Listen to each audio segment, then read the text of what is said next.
शिवरात्रि का दिन है। नरसी लगभग 5-6 बरस के हो गए हैं। दादी ब्रह्म मुहूर्त में शिव मंदिर जाएगी।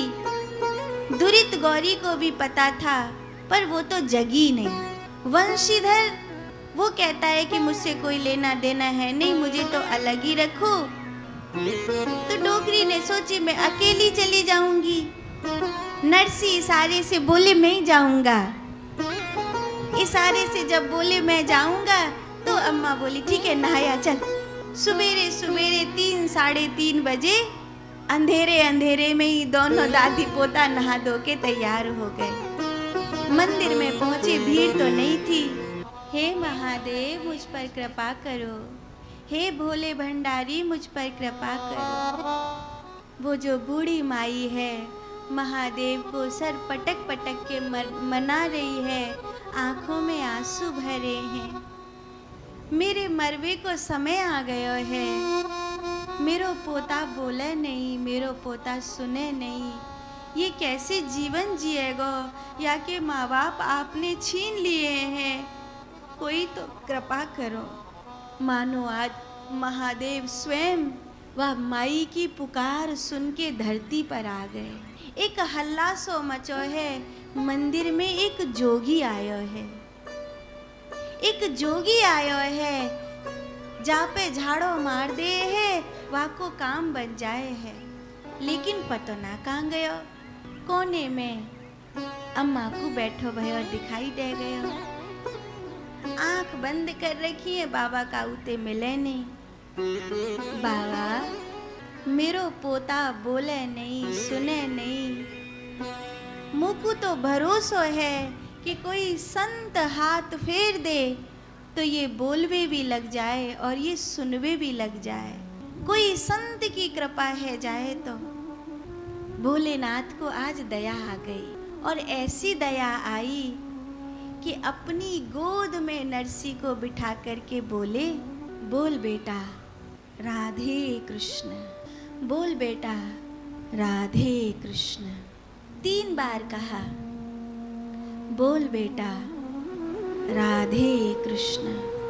और तीसरी बार में महात्मा ने जैसे ही कहा कि बोल बेटा राधे कृष्ण, गूंगे जन्म के गूंगे नरसिंह बोल गए राधे कृष्ण, राधे कृष्ण, राधे कृष्ण।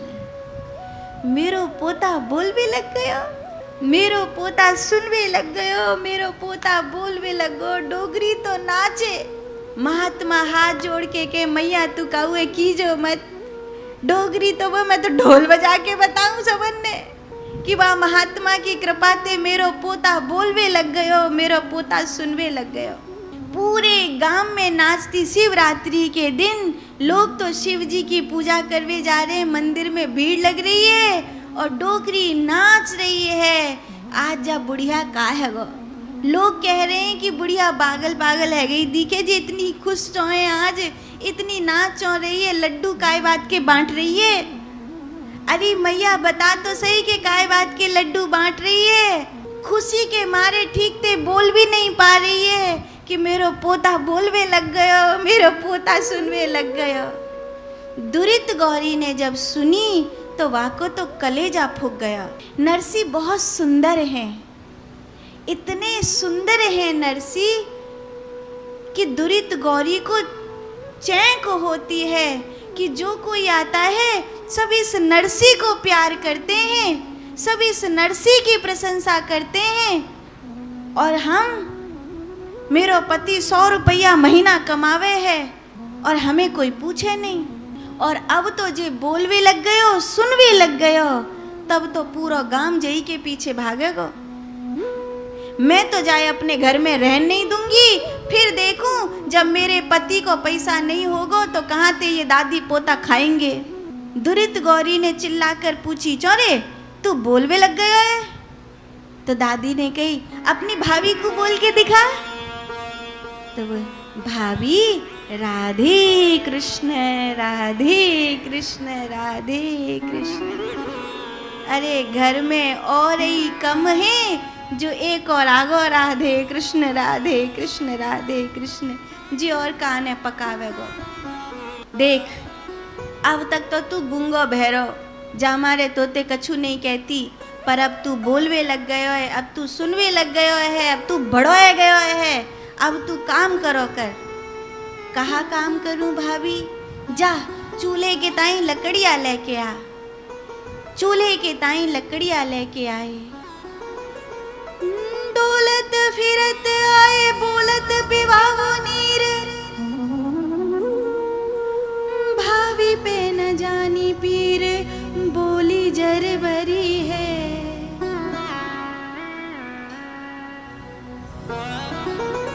जो नरसी मेहता लकड़ी का गट्ठर लेकर आए और लकड़ी का गट्ठर पटका, छोटे से तो हैं ही, पसीने पसीने गर्मी में लकड़ी लेकर आए हैं। भाभी ठंडो पानी पिवा दे, तो भाभी तो ठंडा पानी नहीं पिवाई, खुद गरम है गई और कहनी अनकहनी सब कुछ कहती रही कि हाँ बड़ो पैसा कमा के लायो है सो तो को पानी पिवाऊँ, यहाँ नौकरानी बैठी हूँ तेरे ताई, यहाँ बैठ के तो पानी पिवाऊंगी, पंखा जरूंगी तो को। कोई बात नहीं भाभी मैं खुद ही लेके पी लूँगा। वहाँ बंसीधर को घोड़ा रहे है, रथ को वहाँ को चूँकि थानेदार है वो, और वहाँ कछु गैया भी रहती हैं। तो नरसी मेहता उन गैयाओं की सेवा में रहते, ज़्यादा बड़े नहीं हैं, छोटे से ही अभी 7-8 बरस के रहे होंगे। पूरी गैयन की काम अकेले करते हैं, उनको काम में आलस नहीं आता।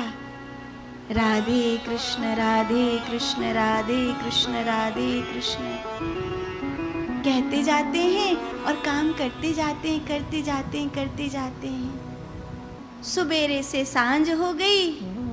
वंशीधर दोपहर में जब आता था तो नरसी को बिठा के रोटी खवा लेता था, लेकिन आज रोटी नहीं मिली।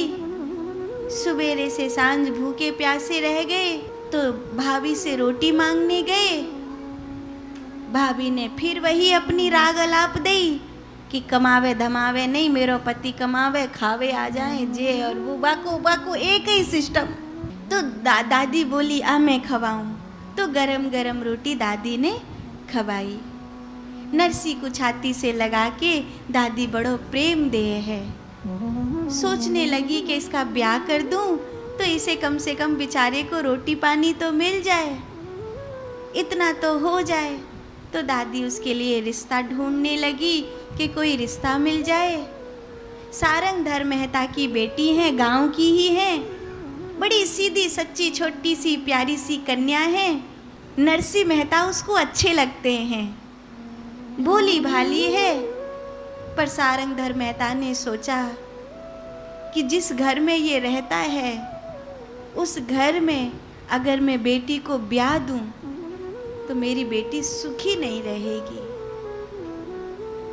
बहुत कहा कि तेरी जो जिठानी है कितनी कर्कशा है, तू जानती है ना। तो मणिक गौरी जो नरसी मेहता की होने वाली पत्नी थी, उनका नाम था। तो मणिक गौरी ने पिताजी से कहा कि भजन करने के लिए दुख तो सहने ही पड़ते हैं। कब भगवान के भक्तों को दुनिया ने फूलों पर रखा है, भगवान के भक्तों को तो दुनिया कांटों पे ही रखती है। जब ऐसी भाव दशा है बेटी की तो वो भी भजन करता है, ये भी भजन करती है, दोनों साथ में भगवान का भजन करेंगे। ऐसा सोचकर सारंगधर मेहता ने जय कुंवरी की आंखों के सामने नरसी मेहता का ब्याह कर दिया। जय कुंवरी के पास कुछ थोड़ा सा उसका अपना धन था, उसने वो नरसी मेहता के ब्याह में लगा दिया। उससे नरसी मेहता का ब्याह हो गया। एक कमरा बनवा दिया, उसमें नरसी मेहता और उसकी पत्नी रह जाए। लेकिन काम तो नरसिंह मेहता पे कुछ नहीं है। वंशीधर कहता है कि तू चल, 5 रुपया की नौकरी तो मैं तुझे लगवा ही दूंगा। 5 रुपया की नौकरी में तेरी घर गृहस्थी बहुत अच्छे से चल जाएगी, मेरी पहचान है। नरसिंह मेहता जब वहाँ दरबार में गए, दरबार में 5 रुपये की नौकरी तो थी, लेकिन उसमें हुमायूं के आगे सर झुकाना था और वो गऊ का मांस खा रहा था। नरसिंह मेहता कहते हैं, जिस सांवरिया की मैं पूजा करता हूँ वो सांवरिया तो गैया के पीछे पीछे नंगे पांव घूमता है, और ये जो राजा है जिसके आगे सर झुकाना है वो तो गऊ का मांस खाता है। तो नरसिंह मेहता ने वहाँ सर नहीं झुकाया। अरे जब ये दरबार में सर नहीं झुका सकता तो क्या हमारी हुक्म हजूरी करेगा। उसको नौकरी नहीं मिली। वंशीधर ने कहा, 5 रुपए की अच्छी भली नौकरी थी, वो भी तेरे इस अकड़ की वजह से, अहंकार की वजह से चल गई। अरे कुछ भी नहीं है, अब देख दोनों पति पत्नी को 1 रुपया महीना में दूंगा, उसमें गुजर करनी है तो कर लो, नहीं करनी तो मत करो। तो 1 रुपया वंशीधर पूरे महीना का देता था। अब 1 रुपये में पूरे महीने का चूल्हा तो नहीं जल सकता था,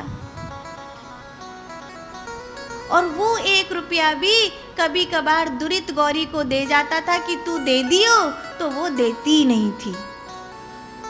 तो इस तरह मणिक गौरी को कई बार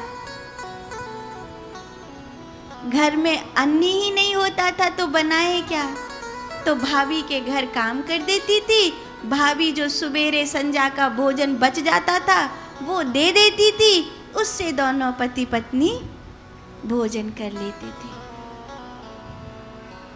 ऐसे नरसिंह मेहता का बचपन बीत रहा था।